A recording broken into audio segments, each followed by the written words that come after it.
안녕하세요, 주플릭스입니다. 우선 지난 영상과 라이브 방송을 통해 제가 해킹 피해를 당한 내용을 알려드렸는데요. 많은 분들이 응원해 주셨습니다. 지나간 일이야 되돌릴 수 없지만 여러분들의 응원이 멘탈 회복에 큰 힘이 되었습니다. 감사합니다. 그리고 다시 한번 여러분들도 조심하시기 바라고요. 그럼 오늘은 파이2데이에 앞서 파이네트워크 최근 소식들과 암호화폐 시장 상황 알아보도록 하겠습니다. 4일 앞으로 다가온 6월 28일은 파이2데이라고 지칭하며 기념하고 있는데요. 의미 있는 날에 새로운 내용이 자주 발표되기 때문에 좋은 소식이 나오기를 기대하는 분들이 많이 있습니다. 핵심 팀에서는 올해 오픈 메인넷을 목표로 하고 있습니다. 그래서 오픈 메인넷 관련된 소식들을 제일 많이 기다리실 텐데요.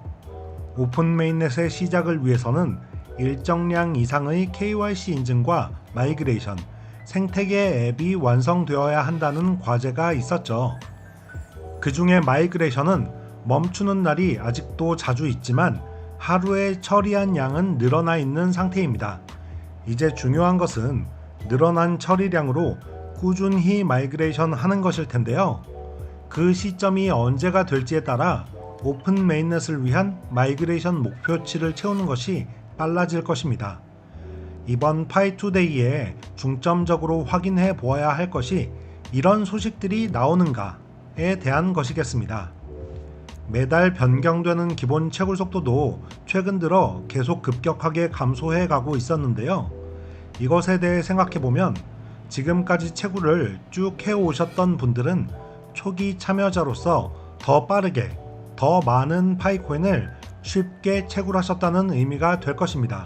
그리고 앞으로는 채굴로 얻을 수 있는 파이코인이 점점 줄어간다는 뜻이 되기도 하는데요. 일반적인 암호화폐 시장에서 자주 볼 수 있는 모습으로 파이코인의 가치가 올라가면 올라갈수록 초기 참여자들에게는 큰 혜택이 될 것입니다. 그리고 이것이 선순환을 만들고 하나의 코인이 성공하는 스토리로 이어지게 되죠. 앞으로 채굴하는 양을 늘리기 위한 방법들도 존재하는데요. 그 중에는 노드를 운용하는 것도 포함되어 있죠. 이틀 전 오픈 메인넷을 위한 노드 버전 업데이트에 대한 내용이 채굴 어플 메인 화면에 나왔습니다. 가운데 리드 모어를 눌러보면 공식 홈페이지의 블로그로 연결되는데요. 노드는 파이 블록체인의 핵심이고 그래서 노드 운용자들에게 파이 채굴에 대한 이점을 주는 것입니다. 현재 테스트넷에서 메인넷으로 전환을 기다리는 20만 개 이상 엄청난 숫자의 컴퓨터 노드가 있음을 밝혔습니다. AI 모델 훈련에는 엄청난 칩, CPU 등이 들어가는데요. 파이의 노드 규모는 AI 훈련과 같은 대규모 컴퓨팅 작업도 할 수 있을 만큼 방대한 숫자입니다. 노드 운용자분들은 세부 내용 한번 읽어보시기 바라고요. 거시적으로 바라보았을 때에는 실제 오픈 메인넷이 열리고 이런 방대한 양의 노드를 통해 핵심 팀이 계획하고 있는 것이 무엇일지 궁금해집니다. 이러한 리소스를 가지고 있다는 것은 AI 개발, 이커머스 구축, 커뮤니티의 형성은 물론 대규모 네트워킹을 통해서 다양한 앱을 파이네트워크 중심으로 형성하는 등 핵심 팀이 그리고 있는 미래를 가능하게 해줄 토대를 이미 마련해 놓았다고 볼 수 있겠습니다. 채굴자분들이 기다리고 있는 오픈 메인넷은 시작하는 시기도 굉장히 중요할 텐데요. 암호화폐 전반적인 시장 상황도 영향을 주게 될 것입니다.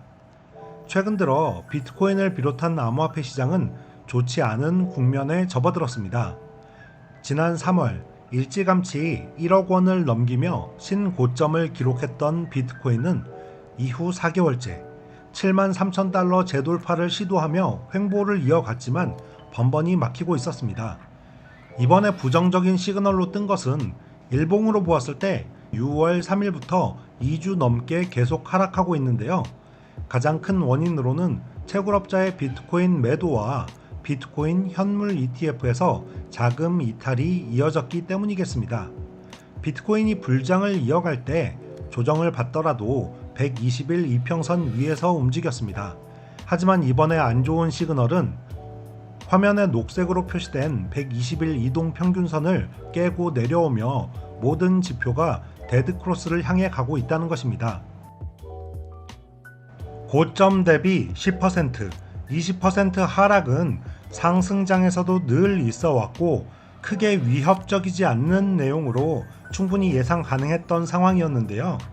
데드크로스를 그리면서 120일 이평선을 깨고 내려온 것은 그만큼 지금 시장이 약세를 보이고 있으며 단기 하락 추세라는 것을 확인시켜주는 시그널이었습니다. 그래서 같은 가격이라 할지라도 지난 4월, 5월보다 현재 분위기가 더 불안하게 느껴지는 것이고요. 다시 앞자리가 5만 달러대까지 내려갈 수도 있는 상황입니다.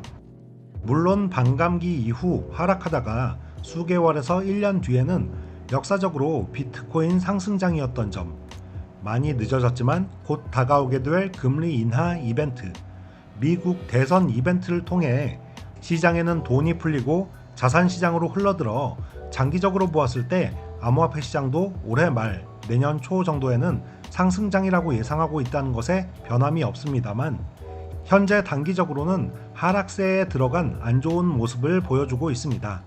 지금 하락세의 원인인 비트코인 채굴업자의 매도는 채굴업자 보유 수량이 줄어들어가며 언젠가 끝날 이벤트이고 현물 ETF도 장기적으로는 꾸준히 자금이 유입될 거라 생각합니다.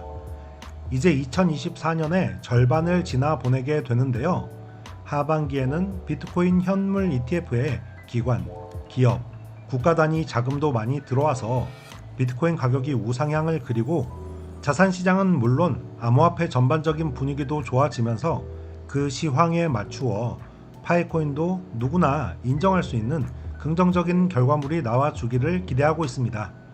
여러분들도 인내는 쓰지만 달디 단 열매를 취하실 수 있기 바라고요. 그럼 파이투데이 소식이나 중요한 내용이 나오면 다시 찾아뵙도록 할게요. 오늘 영상은 여기까지입니다. 좋아요와 구독도 부탁드리고요. 시청해주셔서 감사합니다. 저는 주플릭스였습니다.